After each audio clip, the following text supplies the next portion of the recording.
에드워드 모트라는 사람은 어릴 때 부모님을 여의고 고아로 자라면서 어린 나이에 가구 공장에서 일했습니다. 소년은 열등의식과 원망으로 가득 차 있었고 미래의 희망이라고는 생각해 본 적이 없었습니다. 그러던 어느 겨울 런던 거리를 베에다가 찬송 소리가 들려오는 교회 문을 열고 들어갔습니다. 그날 예수님을 만났습니다. 내 망치 소리는 이제 노래하기 시작했다. 내 망치는 이제 춤을 춘다. 그리고 내 눈동자에는 생기가 돌고 마음속에는 생수가 솟는다. 예수님이 내 마음에 오셨기 때문이다. 나는 거듭났다. 하나님 한 분만 붙들고 하나님의 이름을 높이며 살겠습니다. 저를 도와주십시오. 갑자기 그의 마음에 기쁨이 솟기 시작을 했습니다. 그는 덩실덩실 춤을 추며 집으로 돌아왔습니다. 이때 마음에 시상이 떠올라 기록한 것이 오늘날 우리가 즐겨 부르는 이 몸의 소망 무행가입니다. 이 몸의 소망 무행가 우리 주 예수뿐일세 우리 주 예수밖에는 이들이 아주 없도다. 굳건한 반석이시니 그이에 내가 서리라 그이에 내가 서리라. 다윗은 사울왕의 추격을 피해서 반석 뒤에도 숨은 적도 있고 요새에 은신한 때도 있었고 바위굴 속에 숨은 때도 있었습니다. 그때마다 그의 신앙 고백은 바위굴 속에 나를 보호한 것이 아니라 하나님께서 보호하셨다고 고백합니다. 오늘 2절 말씀에 보아서도 이르되 여호와는 나의 반석이시요 나의 요새시요 나를 위하여 나를 건지시는 자시요 내가 피할 나의 반석의 하나님이시요 나의 방패이시요 라고 하면서 모든 것이 보호받은 것이 하나님의 은혜라고 고백하고 있습니다. 하나님께 피하니까 하나님께서 피할 굴을 마련해 주신 것이란 것이지요. 사랑하는 성도 여러분, 우리는 살아갈 때 많은 장애 어려움들이 우리 앞에 있습니다. 우리는 인생의 담을 어떻게 넘어가야 할까요? 우리는 본문의 다윗을 보면서 인생의 담을 넘게 하시는 하나님을 이 시간에 만나보시기를 주님의 이름으로 간절히 축원합니다. 한번 따라서 해봅니다. 담을 뛰어넘게 하시는 하나님, 담을 뛰어넘게 하시는 하나님.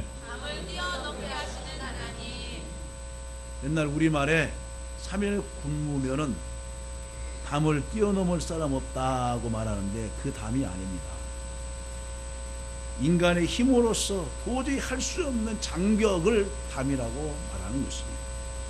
그러면 본문에서 다윗은 어떻게 장애물을 이제 담을 뛰어넘었을까요? 생각해 봅니다. 첫째는 환난 때 하나님께 부르짖고 기도를 했습니다. 6절 말씀에 보면은 수월의 줄이 나를 두르고 사망의 올무가 내게 이르렀도다. 내가 환난 중에서 여호와께 아뢰며라고 말합니다. 수월의 줄, 사망의 올무, 바로 죽음 직전까지 왔다는 것입니다. 혹시라도 여러분이 지금 죽음 직전까지 왔습니까? 수월의 올무가 여러분 앞에 있습니까? 이때에도 잠시 정신을 차리면서 다윗은 하나님 앞에 내가 환난 중에 여호와께 아뢰며 나의 하나님께 아뢰었더니 라고 말을 하고 있습니다. 왜 성도들이 하나님을 믿는데 환난을 만납니까? 환난이라고 우리 앞에 없을 수는 없습니다. 누구나 환난을 만납니다. 크게 나누면은 이유가 둘입니다. 하나는 자신의 잘못 때문일 수도 있습니다. 하나님은 교만한 자를 물리치시고 겸손한 자에게 은혜를 주시는데 스스로 내 자신을 믿었거나 아니면 자만하고 또 하나님을 등지고 살았거나 등등으로 인하여서 잘못으로 인하여서 나에게 환난이 찾아오는 경우가 있는 것입니다. 내가 무엇을 할 수 있었다면 다 하나님의 은혜였습니다.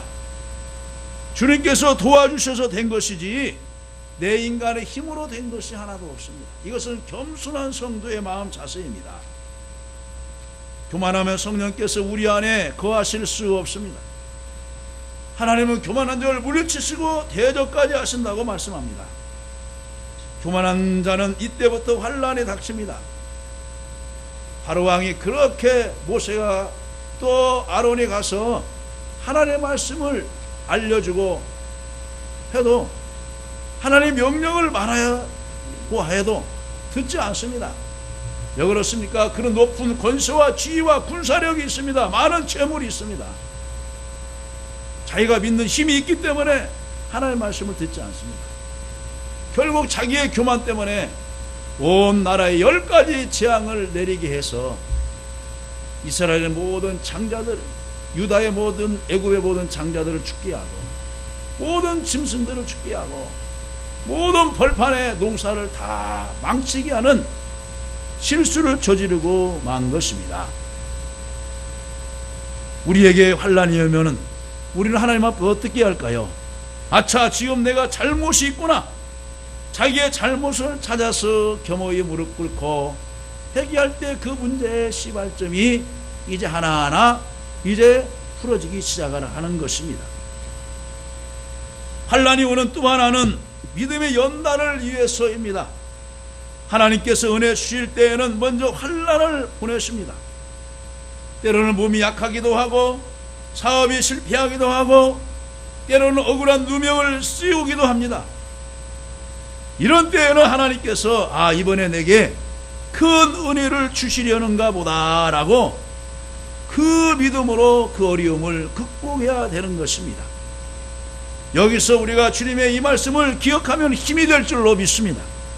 요한복음 16장 33절에 세상에서는 너희가 환난을 당하나 담대하라, 내가 세상을 이기었노라. 예수님께서도 시험을 당하시고 예수님께서도 많은 환난을 당했어요.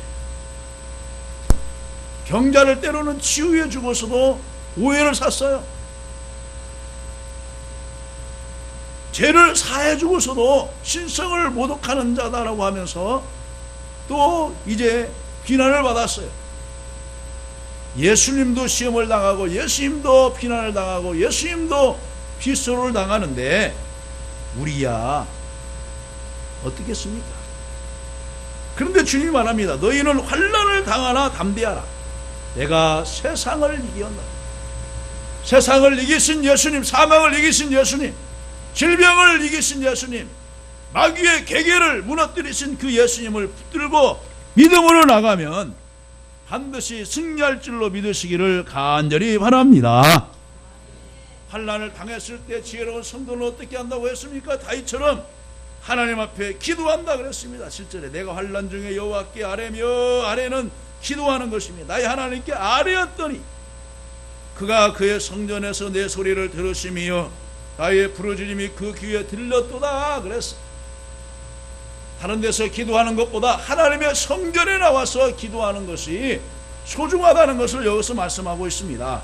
그가 그의 성전에서 내 소리를 들으시며, 하나님의 성전에서 기도할 때, 하나님의 성전에서 예배할 때 하나님께서 그 소리에 귀를 기울이셨다는 것입니다. 다윗이 성전에서 부르짖어 기도할 때 하나님께서 들으셨습니다. 한나가 하나님의 성전에서 아들 달라고 하나님 앞에 기도할 때 하나님이 들으셨습니다. 안나가 하나님의 성전을 떠나지 아니하고 예수님을 맞이할 것을 기도했을 때에 맞이했습니다. 시몬이 하나님의 성전을 떠나지 않고 기도했을 때에 예수님을 맞이하고 하나님께서 그 생명을 걷어갔습니다. 성전은 하나님의 영광이 임재하신 곳입니다. 예수님께서 내 집은 만민의 기도하는 집이라 하셨으니 여러분 부지런히 하나님의 성전을 찾아서 하나님 앞에 여러분의 고민과 여러분의 문제를 아뢰시기를 주님의 이름으로 간절히 축원합니다. 미국 남북 철도회사에서 근무하는 믿음 좋은 기관사가 있었습니다. 역부군에 있는 교회의 집사로서 그는 목사님의 사랑을 많이 받았습니다. 그리고 그 역시 목사님을 사랑했습니다. 목사님은 날마다 기관사의 안전을 위해서, 이 집사님을 위해서 기도합니다. 하나님, 아무개 집사님 차량을 운전할 때 안전하게 하여 주옵소서. 그리고서 이 기차와 함께 교회 근처를 지날 때마다 2번 경적을 울렸습니다. 그것은 목사님과 약속이었습니다. 첫 번째 삐 울리면 목사님 저를 위해서 기도해 주세요라는 신호이고, 두 번째 삐 하면 저도 목사님을 사랑해요 라고 하는 그런 신호를 목사님하고 서로 이제 하게 되었습니다. 그러던 어느 날 경적을 한 번 울리고 나서 두 번째 울리려던 바로 그 순간 스톱하는 병력 같은 음성이 들려왔습니다. 그는 자신도 모르게 기차를 멈췄습니다. 승객들이 무슨 일인가 하고 이구동성으로 막 일어서서 막 주변을 살펴보기 시작했습니다. 기관사가 내려서 살펴보니 전방 10m 근방에 철로가 완전히 파쇄되어 있었던 것입니다. 과거에는 뭐냐면 이제 노산강도처럼 이런 기차를 탈취해서 또 기차에 실은 수화물을 탈취해 가거나 그런 이제 강도들이 비일비재한 때였습니다. 악한 목적을 가진 갱단의 철로를 파괴시킨 것이었습니다. 승객들은 모두 기관사 만세 만세 불렀습니다. 그리고서 달려온 목사님이 집사님을 끌어안고 저가 너를 위하여 그 사자들을 명하사 내 모든 길에서 너를 지키게 하심이라고 하는 시편 91편 11절 말씀으로 집사님을 격려했습니다. 날마다 성전에서 드리는 목사님의 기도를 하나님께서 들으신 것입니다. 다윗은 이 길을 만날 때마다 하나님께 부르짖어 기도했습니다. 부르짖어 기도한다는 것은 히브리어로 카라입니다. 절규한다는 것입니다. 여러분 어느 때 절규합니까?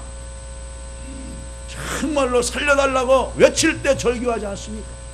물에 빠진 사람이 살려주세요, 사람 살려 라고 절규하지 않습니까? 아니면 교통사고를 당하여서 신음하고 있을 때 도와주세요, 살려주세요 라고 하면서 큰 소리로 절규하지 않습니까? 그런 것처럼 바로 기도는 하나님 앞에 절규한다는 것입니다. 죽을 병에 걸린 히스기야 왕이 하나님 성전에 찾아가서 생명을 연장시켜 주옵소서 하며 통곡한 것처럼 부르짖는 것입니다. 바로 다윗의 기도는 하나님 앞에 부르짖는 기도를 했던 것입니다. 여러분 고민이 있습니까? 시험이 있습니까? 어려운 문제가 있습니까? 성군 다윗에게도 이런 어려움이 있습니다. 히스기야 왕에도 어려움이 있었고 예수님에게도 어려움이 있었고 많은 사람에게도 어려움이 있었습니다. 그러나 승리한 사람은 하나님 앞에 부르짖어 기도한 줄로 믿으시기를 간절히 바랍니다. 두 번째로 담을 뛰어넘게 하나님은 다윗은 어떻게 했느냐? 하나님을 의지하는 신앙을 가졌습니다. 18절을 읽습니다.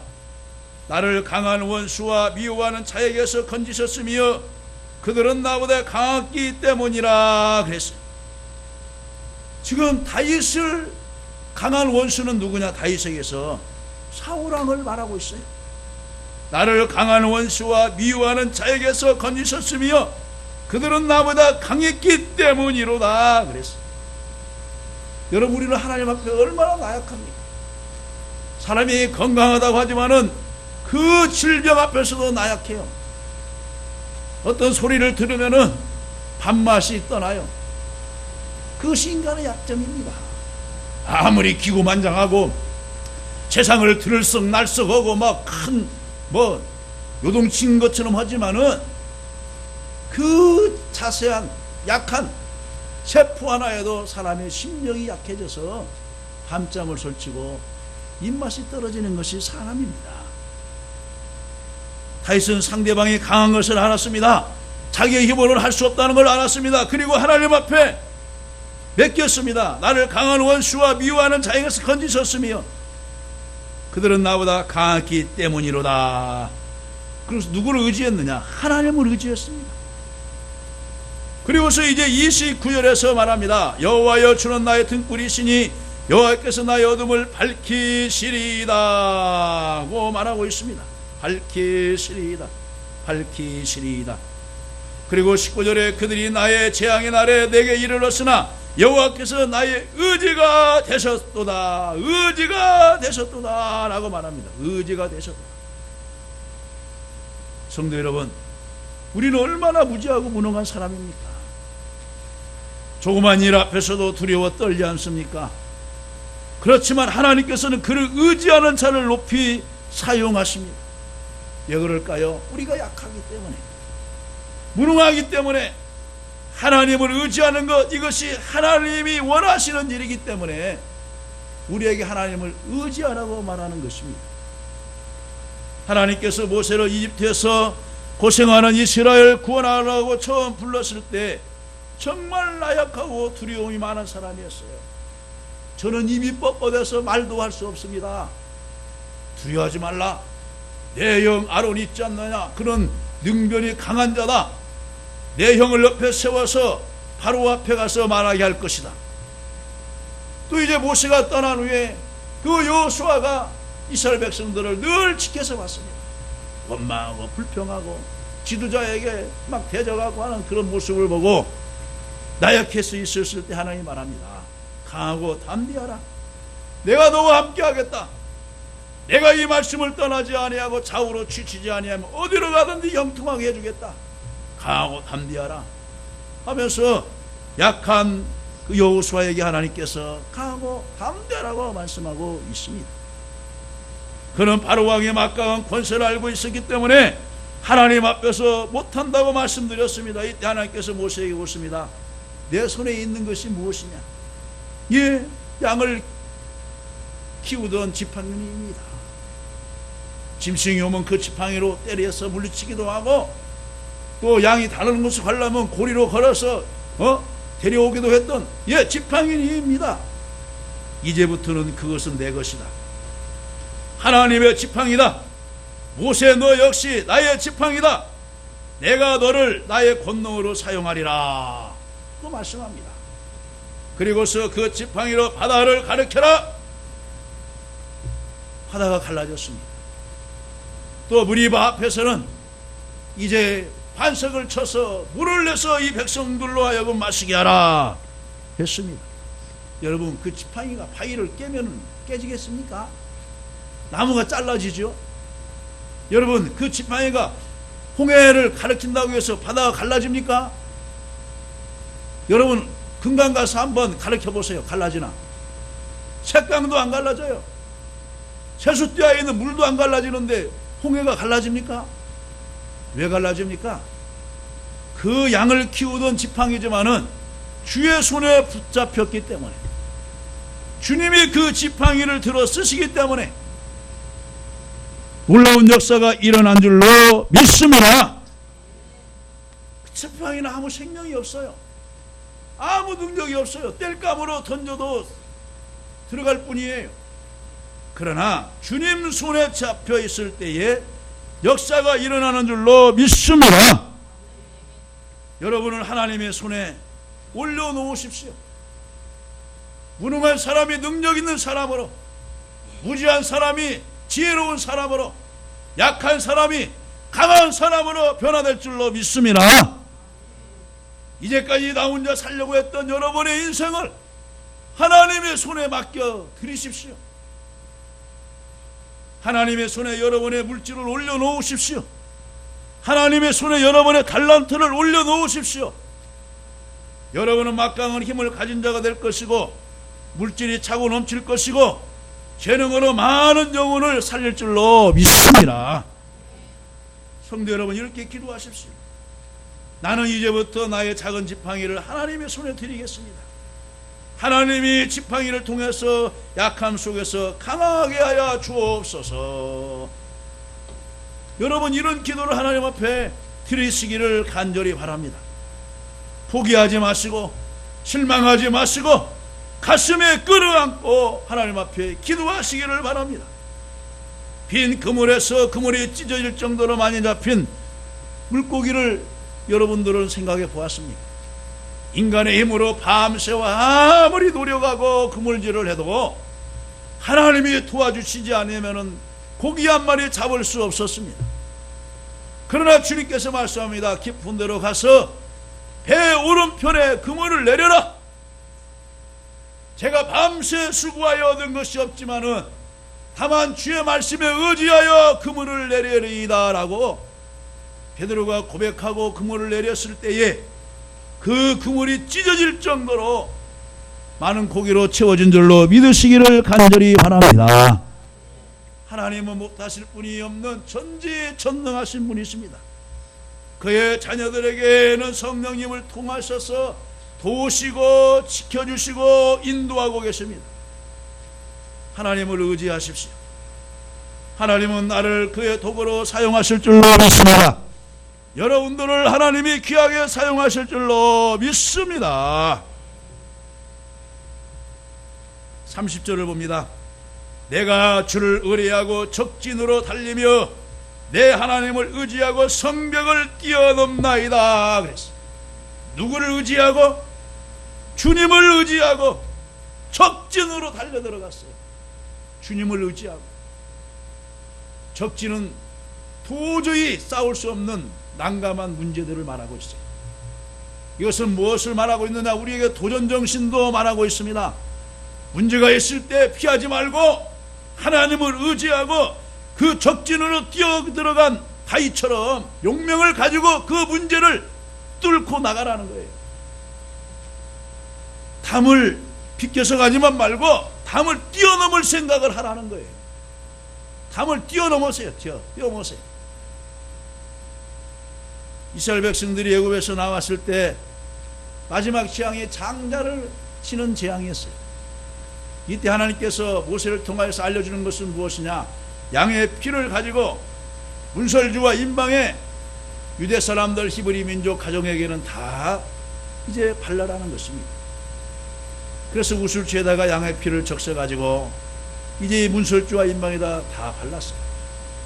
재앙의 신이 그 예수의 피가 있는 곳은 다 넘어간 줄로 믿습니다. 할렐루야.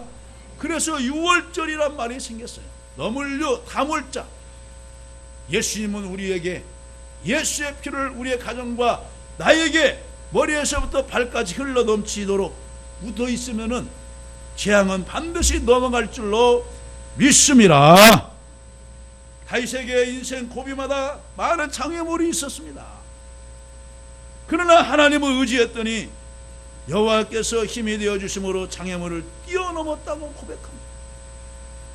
우리가 잘 아는 환희 크로스비는 생후 6주 만에 장님이 되어서 그의 전 생애를 눈먼 장님으로 살아야 했습니다.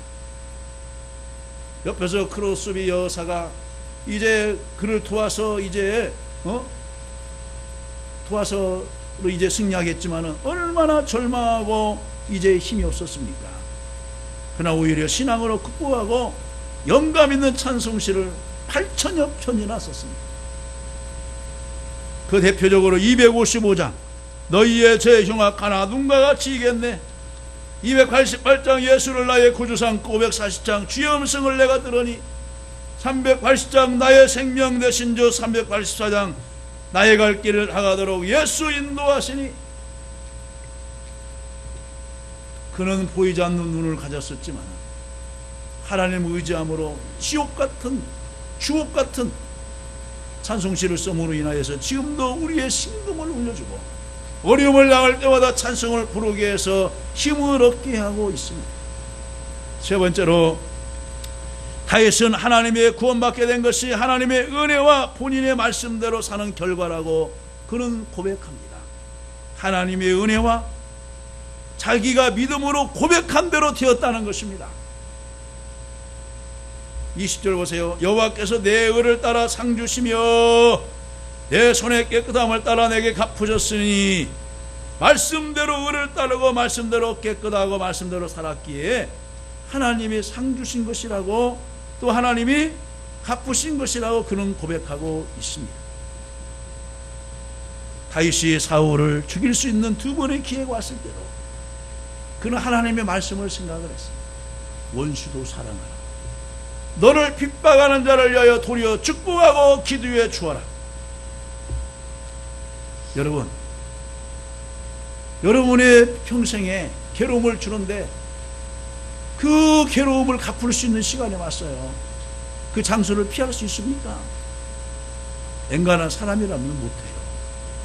그러나 성령의 사람은 주님의 사랑으로 덮어주고 용서해주면서 갈 수가 있어요. 다윗이 그런 사람입니다. 옆에서 부하들이 하나님께서 왕의 원수를 지금 손에 붙들은 줄로 믿습니다. 그동안 얼마나 고생했습니까? 이번을 통하여서 완전히 끝장을 내시죠.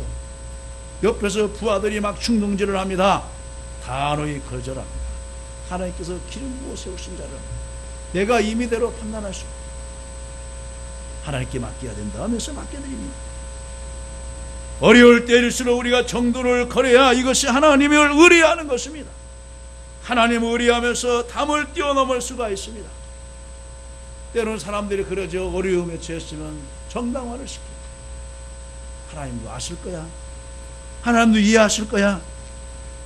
담을 뛰어넘으려고 내가 힘써서 껑충 뛸 필요도 없어요. 하나님이 나를 들어서 넘게 하시는 것입니다. 너는 가만히 있어라. 가만히 있어. 이스라엘 백성들이 애굽에서 나와서 앞에는 홍해요. 뒤에는 이제 애굽의 군대들이 막 몰려오잖아요. 그때 하나님께 모세가 기도합니다. 하나님, 이 백성을 이곳에서 죽게 하시렵니까? 그야말로 하나님의 능력이 없어서 이스라엘 백성들을 홍해에다가 몰살시켰다고 하고 또 이제 여러 가지 소식이 들려오지 않겠습니까? 그러니까 하나님께서 모세에게 말하는 거예요. 너는 가만히 있어. 다시는 저 애국 군대를 보지 않을 것이다. 가만히 있어라. 여러분, 아무 일도 하지 말고 가만히 있으라는 말입니까? 아닙니다. 기도하면서 잠잠히 하나님의 구원을 기다리라는 말입니다. 내가 바다를 걸을 수도 없으니 나눌 수도 없으니 너는 내가 행하는 일을 가만히 보고 있으라는 것입니다. 그 전에 모세가 어떻게 했어요? 하나님 앞에 기도했단 말이에요. 기도하고 나서는 이제 하나님의 뜻을 기다리면서 잠잠히 참아 기다려라. 그런 말입니다. 경기에서 장애를 딛고 높이에 뛰어넘는 장애물 경기도 있습니다. 러시아에 그 이제 나르는 새라고 하는 그 여성 있잖아요. 몇 미터를 넘습니다. 그 장대를 하나 의지하고 있어요. 이센바이방. 하나님만 의뢰하는 믿음이 긴 장대라면 긴 장대를 딛고 뛰어넘게 몸을 공중으로 솟게 하는 것이 성령 충만한 것입니다. 나는 할 수가 없어. 그러나 성령님을 의지하면은 내 영혼과 내 마음이 기뻐서 뛰어넘을 수 있는 그런 믿음이 생겨요. 나는 할 수가 없다. 그러나 하나님이 도와주시면 성령님이 함께 하시면 뛰어넘을 수 있다고 하는 그 믿음이 용수숨 치는 것입니다. 하나님만 의지하고 담을 뛰어넘는 모세의 믿음을 보세요. 모세가 홍해 바다에서 고백하잖아요. 여호와께서 사오시나니 애굽 사람을 영영히 보지 못하리라. 너는 잠잠히 있으라. 잠잠히 있으라. 오늘 우리 성도님들 먼저 고난 가운데 하나님께 부르짖고 기도함으로 문제의 응답과 성령으로 충만하셔서 하나님 의지하며 우리에게 다가오는 환경의 담을 뛰어넘기를 주님의 이름으로 간절히 축원합니다. 말씀을 뵙습니다. 다윗은 화려한 뒤에는 많은 고난과 어려움이 있었어요. 여러분, 우리들이 스타들 보세요. 그냥 스타만 보잖아요. 그 뒤에 벽에는 얼마나 많은 노력과 훈련과 눈물과 고생이 있었습니다. 근데 우리는 화려함만 보는 거예요. 나도 모세 같은 사람이 되게 하여 주세요. 다니엘과 같은 사람이 되게 하여 주세요. 다윗과 같은 성군이 되게 하여 주세요. 요셉과 같은 꿈 많은 청년이 되게 하여 주세요. 그렇게 기도는 하지요. 근데 뒤에 삶을 보세요. 그들이 하루아침에 요셉이 되어서 애굽의 총리가 된 것입니까? 아니에요. 다윗이 하루아침에 이스라엘의 두 번째 왕이 되었습니까? 아니에요.